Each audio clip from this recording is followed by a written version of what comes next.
Hello students, welcome back to my YouTube channel. तो जैसा कि हमने लास्ट क्लास में किए थे कंजंक्शंस एंड उसका फर्स्ट टाइप, तो फर्स्ट जो उसका टाइप था, होप आपको वो समझ आ गया होगा।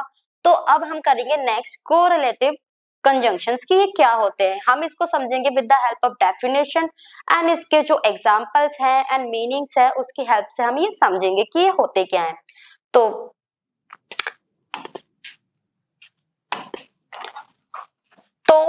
अब हम करेंगे उसका सेकेंड टाइप कंजंक्शंस का। तो आज का हमारा टॉपिक क्या है? कंजंक्शंस। होप आपको फर्स्ट वाला टाइप जो था इसका वो क्लियर हो गया होगा कि वो क्या होते हैं। मैंने आपको फैन बॉयज की हेल्प से समझा दिया था कि कोऑर्डिनेटिंग कंजंक्शंस क्या होते हैं। तो अब हम करेंगे कोरिलेटिव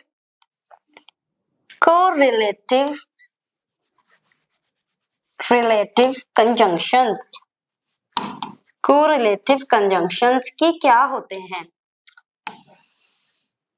कोरिलेटिव कंजंक्शंस इनके दो पार्ट्स होते हैं, जैसे कि मैं यहां लिख देती हूं। इनके दो पार्ट्स होते हैं,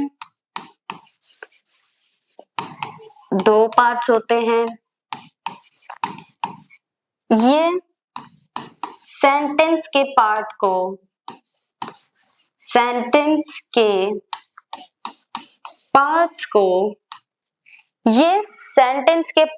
को बैलेंस करते हैं।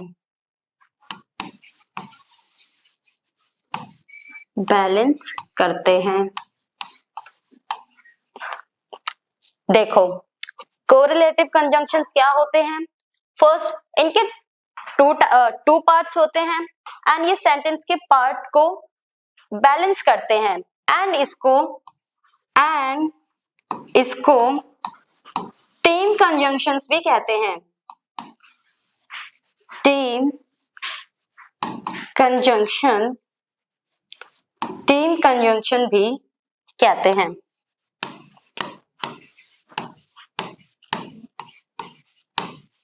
अब टीम कंजंक्शन क्यों कहते हैं?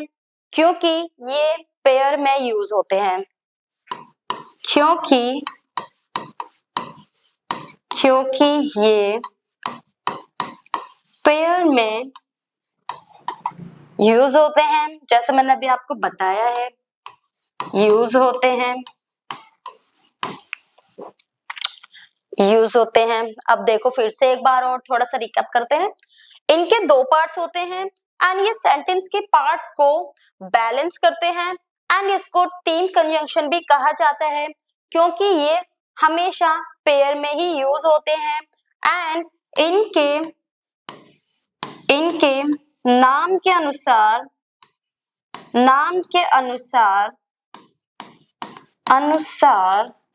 सेंटेंस के दो इक्वल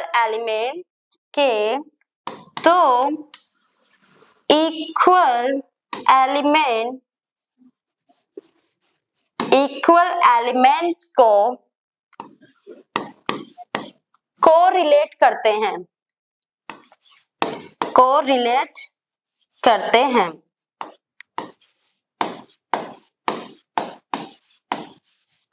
अब देखो,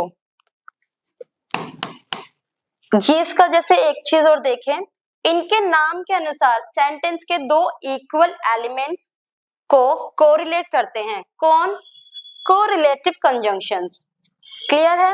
एंड अब हम इसको कुछ एग्जांपल्स एंड कंजंक्शंस एंड इसके मीनिंग क्या होते हैं उसकी हेल्प से समझेंगे कि ये होते क्या हैं। अब देखो, जैसे मैं यहाँ पे लिख देती हूँ, जैसे कंजंक्शंस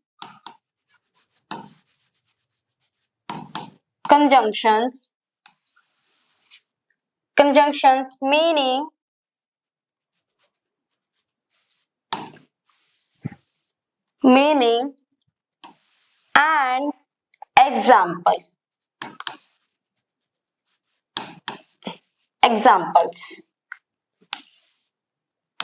अब बात करें फर्स्ट कंजंक्शन की, कोरिलेटिव कंजंक्शन की, वो होता है हमारा आइदर और या तो इसका जो मीनिंग होता है वो होता है या तो ये या तो ये या तो ये या तो वो। आइदर का मीनिंग जैसे मैंने आपको पहले भी बता रखा है क्या मीनिंग होता है, और का मीनिंग भी मैंने आपको बता दिया है, आप इसे यहाँ से भी नोट डाउन कर सकते हैं। आइदर का मतलब होता है या तो ये, और का मतलब होता है या तो वो। क्लियर? एंड अब इसको हम एक एग्जाम्पल की हेल्प से समझेंगे कि एग्जाम्पल इन दोनों का क्या बनेगा, वो मैं आपको बताती हूँ। जैसे you can either stay here or come with us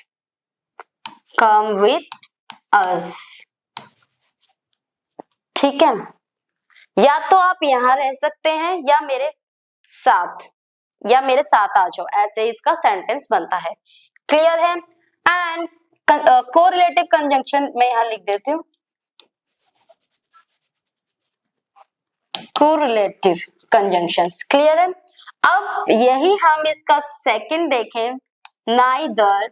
जैसे मैंने आपको नाइदर का मीनिंग भी बता रखा है और नॉर का मीनिंग भी मैंने अभी किया था, उसका भी इसका मीनिंग मैं आपको बता देती हूँ। फिर भी ना तो ये ना ही वो, ना तो ये ना ही वो। क्लियर है? जैसे इसका एग्जाम्पल बनेगा, ही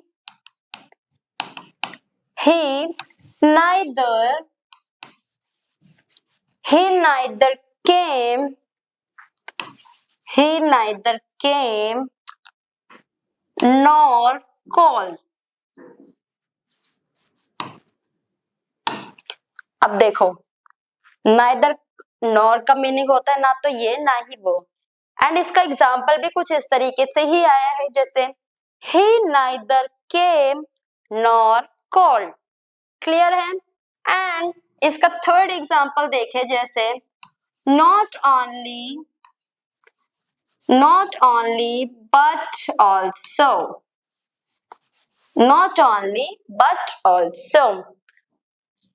इतना ही नहीं, इसका हिंदी में मीनिंग होगा इतना ही नहीं बल्कि यह भी,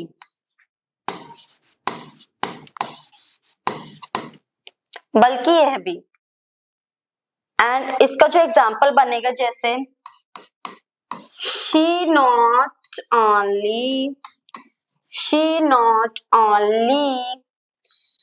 not only for TV but also add in movies। ये सारे के सारे जो मैं आपको बता रही हूँ, ये सारे हमारे कोरिलेटिव कंजंक्शंस हैं कि कंजंक्शंस क्या होते हैं एंड इनका हिंदी में मीनिंग क्या होता है, एंड जो इनका जो सेंटेंस बनेगा वो क्या होगा, वो मैं आपको इंग्लिश में बता रही हूँ, वो आप इसे नोट डाउन भी कर सकते हैं। क्लियर है? तो देखो, तो जैसे कि मैंने आपको बताया था, हमारे जो कंजंक्शंस है वो है नॉट ओनली बट ऑल्सो, इतना ही नहीं बल्कि यह भी, एंड इसका जो एग्जाम्पल आया है, she not only for TV but also add in movies। Clear है? एंड अगर इसका फोर्थ देखें हम, both and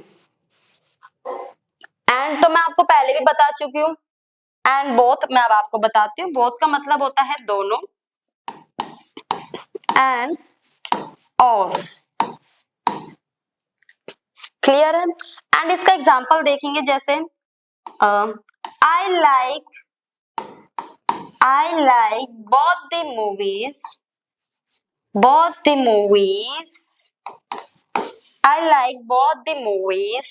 and the play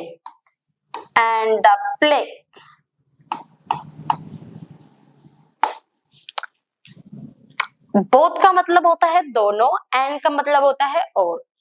तो जो हमने सेंटेंस बनाए हैं दोनों के, I like both the movies and the play. Hope आपको समझ आ रहा होगा, मैं बहुत इजी वे में आपको समझा रही हूँ, कोई टफ लैंग्वेज नहीं है, बहुत इजी वे में आपको समझा रही हूँ। एंड अगर देखें इसका यही हम फिफ्थ देखें, जैसे वेदर, वेदर और वेदर का मतलब होता है चाहे, और का मतलब या। क्लियर? एंड इसका एग्जांपल देखें, जैसे I don't care, I don't care whether or not, whether or not anyone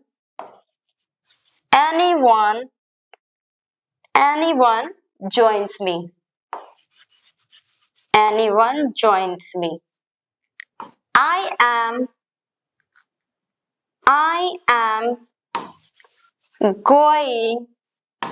I am going to watch a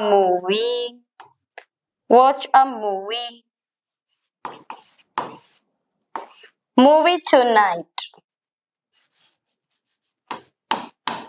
तो देखो, वेदर का मतलब जैसे मैंने आपको बता दिया है, वेदर का मतलब होता है चाहे, और का मतलब होता है या। एंड इसका जो एग्जाम्पल आया है वो कुछ इस तरीके से, जैसे I don't care whether or not anyone joins me and I am going to watch a movie tonight। Clear है? एंड आप इसे नोट डाउन भी कर सकते हैं, बहुत इजी वे में मैंने आपको बताया है। एंड इसका अगर सिक्स्थ टाइप देखें, इसका सिक्स्थ टाइप होगा सच दैट। एंड इसका जो मीनिंग होता है हिंदी में वो होता है इतना की,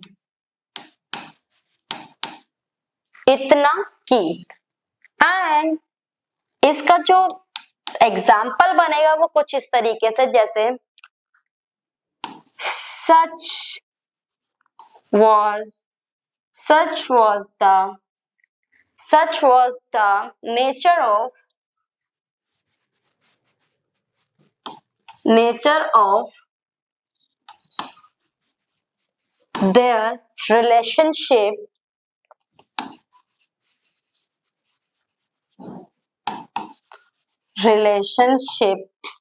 such was the nature of their relationship that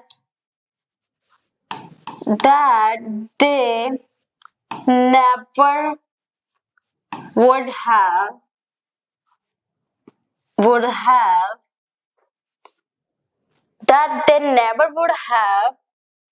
made it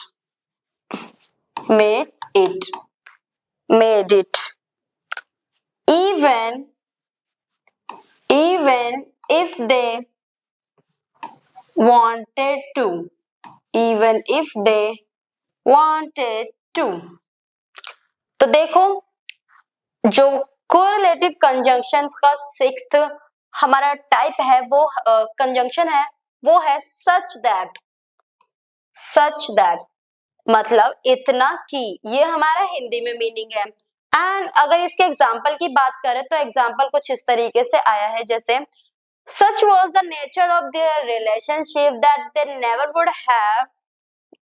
would have made it and even if they wanted to। Clear है? एंड अगर इन कंजंक्शंस में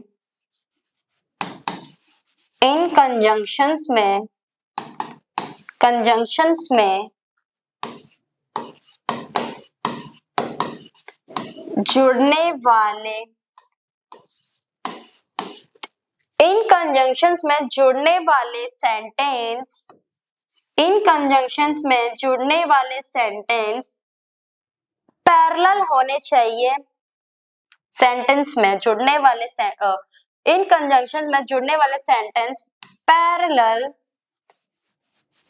पैरेलल होने चाहिए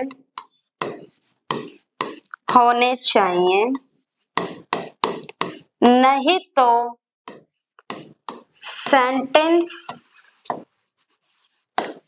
सेंटेंस का मीनिंग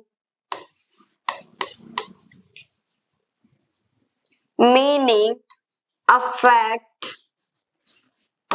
हो जाएगा। सेंटेंस का मीनिंग अफेक्ट हो जाएगा।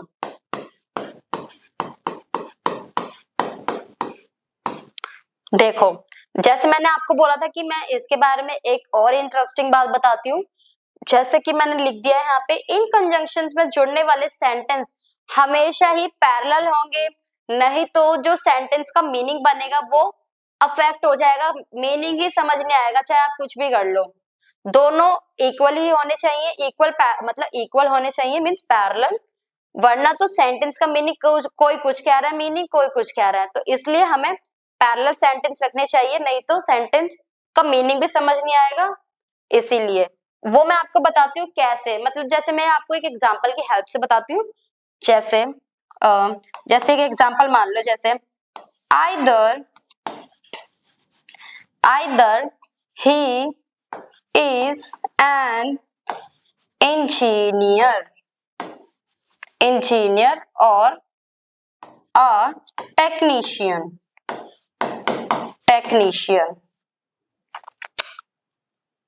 तो अब आप मुझे बताओ ये सेंटेंस करेक्ट है ना?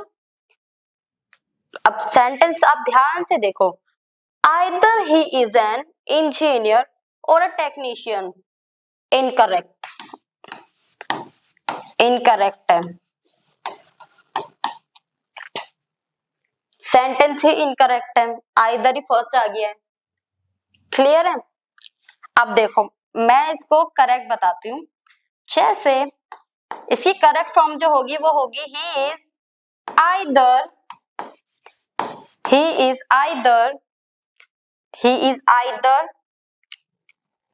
an engineer or he is either an engineer or a technician। तो ये रहा हमारा करेक्ट सेंटेंस। इनकरेक्ट मैंने आपको बता दिया है, जैसे अगर ये पैरेलल नहीं होंगे तो सेंटेंस का मीनिंग ही समझ नहीं आएगा, जैसा कि हमें यहीं पे समझ नहीं आया। तो जैसे कि मैंने यहाँ पे करेक्ट फॉर्म में लिख दिया है, he is either an engineer और अ टेक्नीशियन। तो ये रहा हमारा करेक्ट कंजंक्शन। एंड जो मैंने आपको ये सेंटेंस बताए, अब ये किसको कोरिलेट करते हैं? ये कोरिलेट करते हैं, ये सेंटेंस आइदर नोर और ये जो हमारे कंजंक्शंस हैं, ये किसको कोरिलेट करते हैं वो मैं आपको बताती हूँ। पार्ट्स ऑफ स्पीच में नाउन को कोरिलेट करते हैं। किसको करते हैं? नाउन को कोरिलेट करते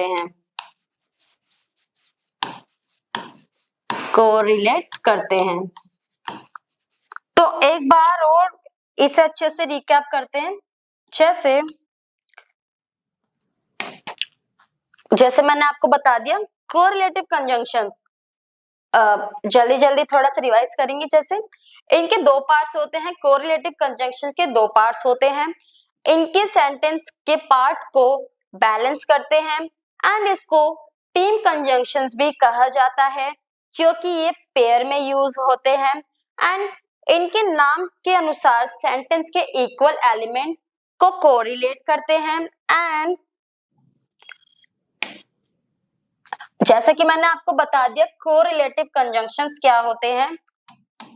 अब कोरिलेटिव कंजंक्शन आइदर और एंड मीनिंग बता दिया इसका मैंने आपको, या तो ये या तो वो। एंड एग्जाम्पल है इसके, you can either stay here or come with us, and neither nor, ना तो ये ना ही वो, ही neither came nor called, clear है। And not only but also, इतना ही नहीं बल्कि यह भी, she not only for TV but also add in movies, but also add in movies, clear है। एंड फोर्थ है हमारा both and, दोनों, both का मतलब होता है दोनों, and का मतलब होता है और।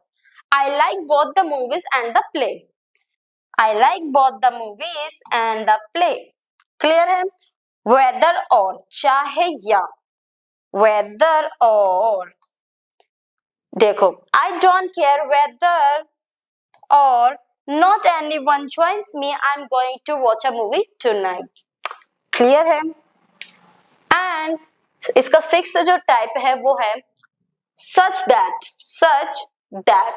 इतना की, such that, एंड इसका हिंदी में मीनिंग होता है इतना की। एंड इसका एग्जाम्पल जो आया है वो है such was the nature of their relationship that they never would have made it even if they wanted to, that, clear है। एंड इन कंजंक्शन में जुड़ने वाले सेंटेंस हमेशा पैरेलल होंगे, नहीं तो सेंटेंस का मीनिंग अफेक्ट हो जाएगा, क्लियर है। एंड जैसे मैंने आपको एग्जांपल की हेल्प से भी बता दिया है, जैसे एक मैंने इनकरेक्ट सेंटेंस बताया जिससे आपको ये क्लियर हो गया कि ये हमारा इनकरेक्ट है, ऐसा नहीं होता क्योंकि सेंटेंस जो है हमेशा पैरेलल ही होंगे, ठीक है। Either he is an engineer और अ टेक्नीशियन, ये रहा हमारा इनकरेक्ट। करेक्ट फॉर्म मैंने आपको इसकी बता दी है, करेक्ट फॉर्म है he is either an engineer और अ टेक्नीशियन, क्लियर है। तो अब हम करेंगे इसका थर्ड टाइप। तो इसका थर्ड टाइप क्या होता है हमारा, सबऑर्डिनेटिंग कंजंक्शंस। तो अब करते हैं हम सबऑर्डिनेटिंग कंजंक्शंस। एंड अब है हमारा थर्ड टाइप, कंजंक्शन का थर्ड टाइप सबऑर्डिनेटिंग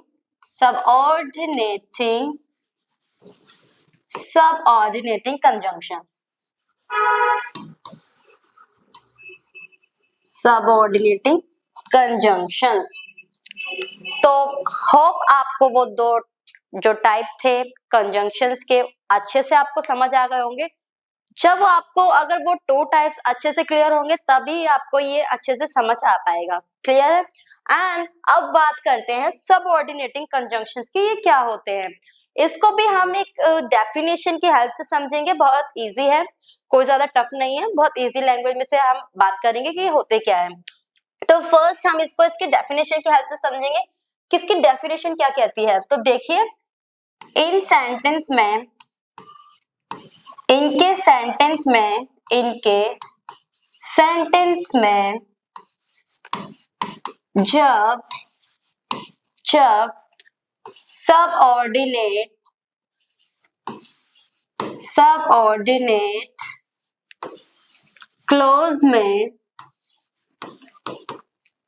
क्लोज में मेन क्लोज जुड़ता है तभी सेंटेंस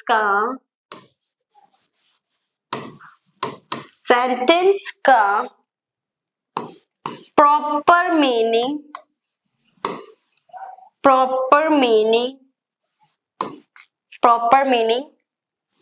समझ आता है।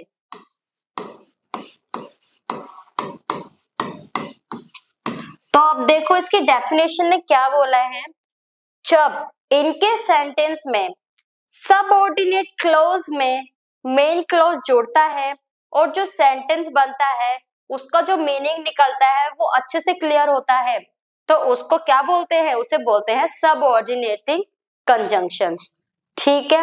अब हम इसके एग्जांपल देखते हैं, जैसे फॉर एग्जाम्पल एक बात की जाए, फर्स्ट एग्जाम्पल जैसे after we had talked on the phone, talked on the phone, talked on the phone. अब ये तो रहा हमारा जैसे, चलो मैं आपको भी सेंटेंस बता देती हूँ जैसे, एंड सेकंड एग्जांपल जैसे I wrote down what we have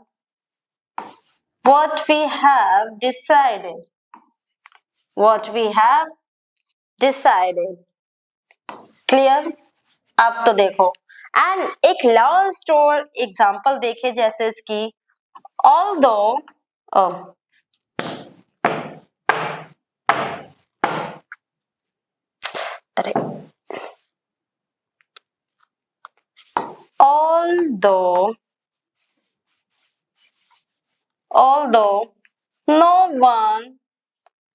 although no one caught any fish, although no one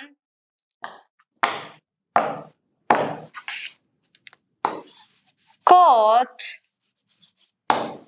any fish. तो अब मैं आपको इसमें बताती हूँ कि इसमें हमारे सबऑर्डिनेट क्लॉज कौन से हैं एंड मेन क्लॉज कौन से हैं। तो देखो, after we had talked on the phone, after we had talked on the phone, तो ये तो है हमारा subordinate clause, subordinate clause. Clear? And next है हमारा I wrote down what we have decided. I wrote down what we have decided. तो ये तो रहा हमारा मेन क्लॉज। सेंटेंस से ही पता चल रहा है हमें कि यहाँ पे सबऑर्डिनेट क्लॉज की बात हो रही है, एंड जो सेकंड एग्जांपल है उसमें हमारे मेन क्लॉज की बात हो रही है। एंड लास्ट देखते हैं, although no one caught any fish, तो ये है हमारा subordinate clause, subordinate clause. Clear है? अब जैसे मैं इन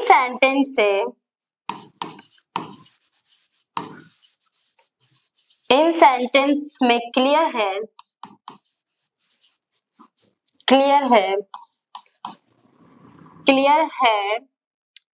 सेंटेंस का मीनिंग। जो मैंने आपको सेंटेंस बताए हैं उनका जो मीनिंग है वो पूरी तरह किस पे डिपेंड है? मेन क्लॉज पे। वो मैं लिख देती हूँ यहाँ पे, सेंटेंस का मीनिंग पूरी तरह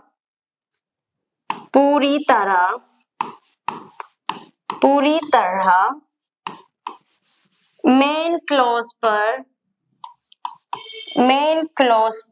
डिपेंड करता है, मेन क्लॉज पर डिपेंड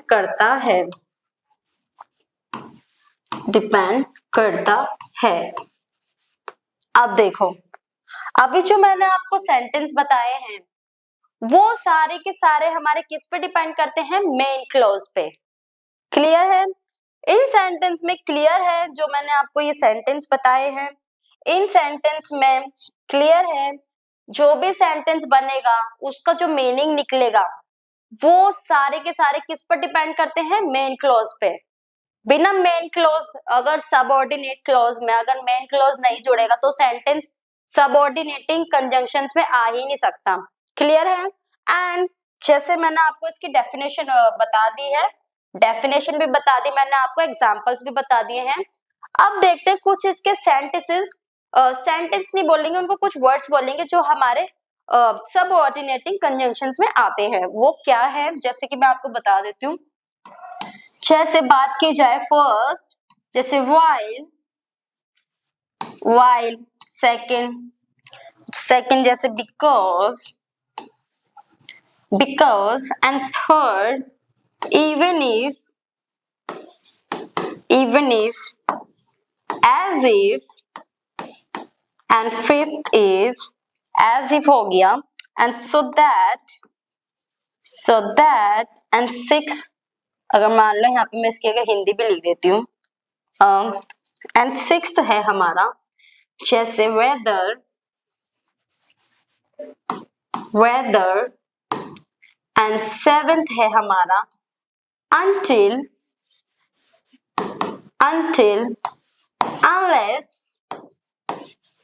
until unless ये हमारे वर्ड्स हैं एंड जैसे आफ्टर जैसे मैंने आपको सेंटेंस में भी बताया था आफ्टर एंड टेंथ है हमारा before and 11 no matter how and जैसे अगर मैं हिंदी लिख देती हूँ उसकी यहाँ पे तो एंड 12 जैसे देखेंगे in case in that wherever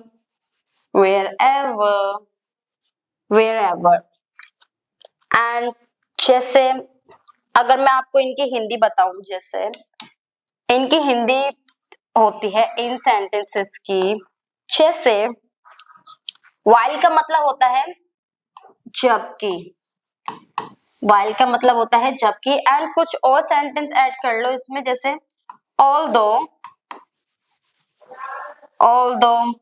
and 16 though and अब देखो इनकी हिंदी बिकॉज का मतलब होता है क्योंकि ये हमारे सब ऑर्डिनेटिंग कंजंक्शंस में वर्ड्स आते हैं एंड इवन इफ भले ही एंड एज इफ जैसे कि सो दैट मीन्स होता है ताकि वेदर मीन्स होता है चाहे एंड अनटिल का मतलब होता है जब तक और अनलेस का मतलब भी जब तक ही होता है आफ्टर का मतलब होता है बाद में बिफोर का मतलब होता है पहले एंड कुछ और सेंटेंसेस में ऐड कर सकते हो जैसे how and sentence in words when clear and after का मतलब होता है बाद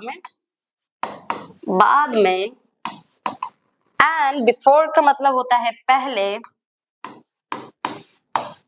एंड नो मैटर हाउ कितना भी इसका मीनिंग होता है कितना भी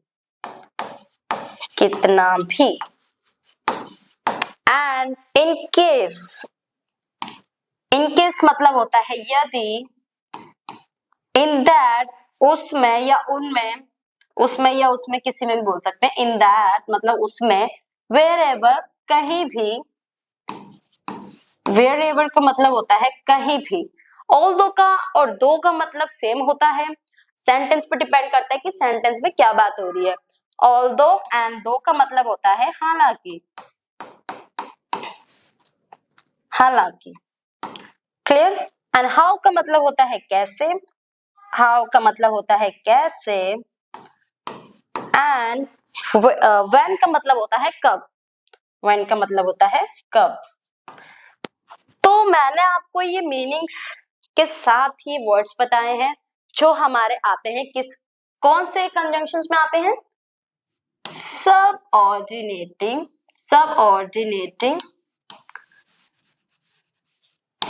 सबऑर्डिनेटिंग कंजंक्शंस में आते हैं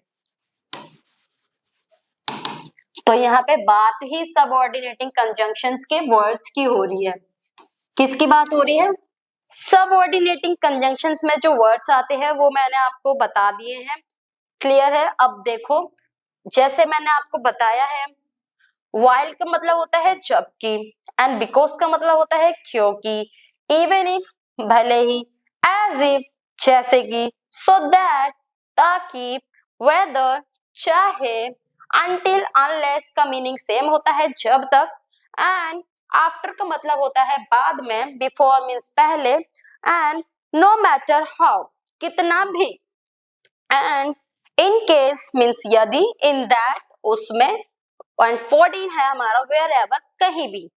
although and though का मतलब सेम होता है हालांकि, and how का मतलब होता है कैसे, and when का मतलब होता है कब। क्लियर है। एंड अब हम इनको करेंगे कुछ टाइम के बेसिस पे इन कंजंक्शंस को। एंड फर्स्ट जैसे टाइम के बेसिस पे कर लेते हैं, जैसे ये कंजंक्शंस टाइम को एक्सप्रेस करते हैं, टाइम को एक्सप्रेस करते हैं। तो अगर जैसे बात की जाए कि ये क्या है, ये कंजंक्शंस हैं एंड इसके मीनिंग्स हैं, मीनिंग एंड यूज है, एंड इसके एग्जाम्पल्स मैं आपको बताऊंगी कि वो क्या क्या एग्जाम्पल्स वर्ड्स होते हैं। जैसे मैंने भी आपको बताए थे जो वर्ड्स वो किस किस कैटेगरी में आते हैं और कहाँ कहाँ पे इनका यूज होता है। देखो देखो फर्स्ट जो है टाइम को एक्सप्रेस करते हैं, कौन से कंजंक्शंस वर्ड्स हैं वो मैं आपको बताती हूँ। वो वर्ड्स हैं जैसे before, after, till, since, when. Clear है। एंड सेकंड है हमारा, सेकंड जैसे बात की जाए कॉज एंड रीजन, ये कंजंक्शन कॉज रीजन को एक्सप्रेस करते हैं, रीजन को एक्सप्रेस करते हैं, मैं लिख देती हूँ यहाँ पे ताकि आपको हेल्प हो जाए। एक्सप्रेस करते हैं। अब देखो अब वो कौन से वर्ड्स हैं, जैसे because, since. Clear. And third पे अगर बात की जाए तो जैसे बात करें जैसे रिजल्ट एंड कॉन्सिक्वेंस।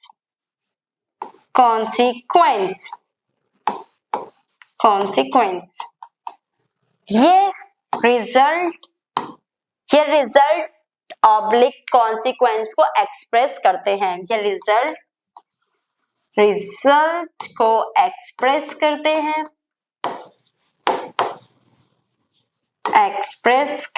हैं, क्लियर। एंड इसके जो वर्ड्स होते हैं वो होते हैं जैसे बात की जाए for example so that in order that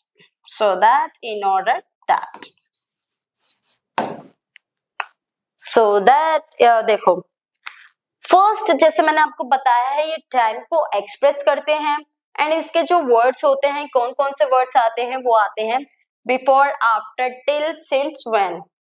and second है हमारा कॉज रीजन, ये रीजन को एक्सप्रेस करते हैं, जो होते हैं हमारे वर्ड्स वो होते हैं because, since. And third result consequence, ये रिजल्ट को एक्सप्रेस करते हैं एंड इसमें जो वर्ड्स आते हैं वो ये होते हैं so that, in order that. Clear है। एंड फोर्थ होता है हमारा पर्पस, ये पर्पस को एक्सप्रेस करते हैं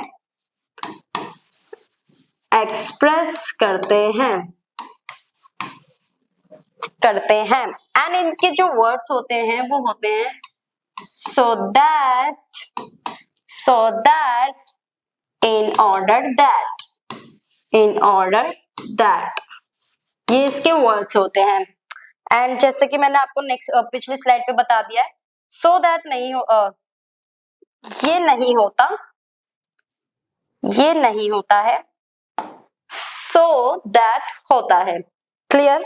एंड जैसा मैंने आपको बताया, पर्पस, ये पर्पस को एक्सप्रेस करते हैं एंड इसके इसके जो वर्ड्स होते हैं वो होते हैं so that, in order that. Clear? And fifth होता है हमारा कंट्रास्ट।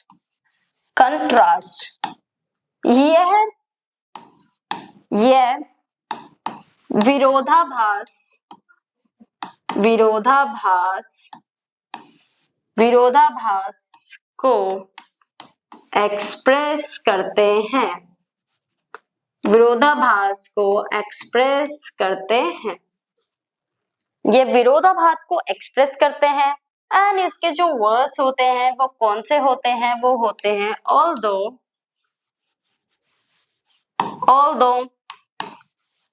though, even if। तो हमारे फिफ्थ अगर देखा जाए, फिफ्थ होता है हमारा कंट्रास्ट, ये विरोधाभास को एक्सप्रेस करते हैं एंड इनके जो वर्ड्स होते हैं वो होते हैं although, though, even if। And next last है हमारा कंडीशन। कंडीशन,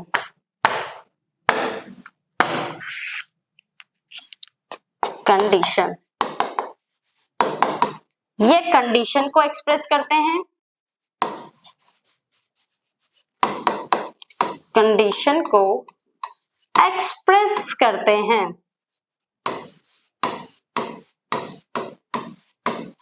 एक्सप्रेस करते हैं एंड इसके जो वर्ड्स होते हैं वो होते हैं प्रोवाइडिंग, प्रोवाइडिंग ऑन। देखो, जैसा कि मैंने आपको बताया था, कंजंक्शंस को हम कुछ कंजंक्शंस करेंगे, कुछ उनके मीनिंग एंड यूज के बेसिस पे एंड एग्जांपल्स की हेल्प से, कि एग्जांपल्स में हमारे क्या वर्ड्स होंगे, क्या वर्ड्स होंगे। तो जैसा कि मैंने आपको बता दिया है,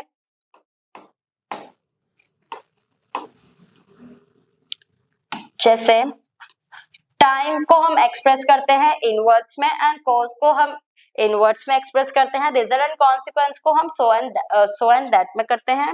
एंड जो फोर्थ है हमारा, वो पर्पस होता है, उसे हम पर्पस को एक्सप्रेस करते हैं किन वर्ड्स में? So that, in order that. Clear? And contrast होता है जो विरोधाभास को एक्सप्रेस करते हैं एंड इनके जो वर्ड्स होते हैं वो ऑल्दो, दो, even, if. Clear? And last है हमारा कंडीशन, ये कंडीशन को एक्सप्रेस करते हैं एंड इसके जो वर्ड्स होते हैं प्रोवाइडिंग ऑन, ये इसके वर्ड्स होते हैं। तो यहाँ हमारा कंजंक्शन खत्म होता है। तो होप आपको ये समझ आ गया होगा टॉपिक, वेरी इजी टॉपिक, आपको अच्छे से समझ आ गया होगा। तो मिलते हैं आप नेक्स्ट वीडियो में।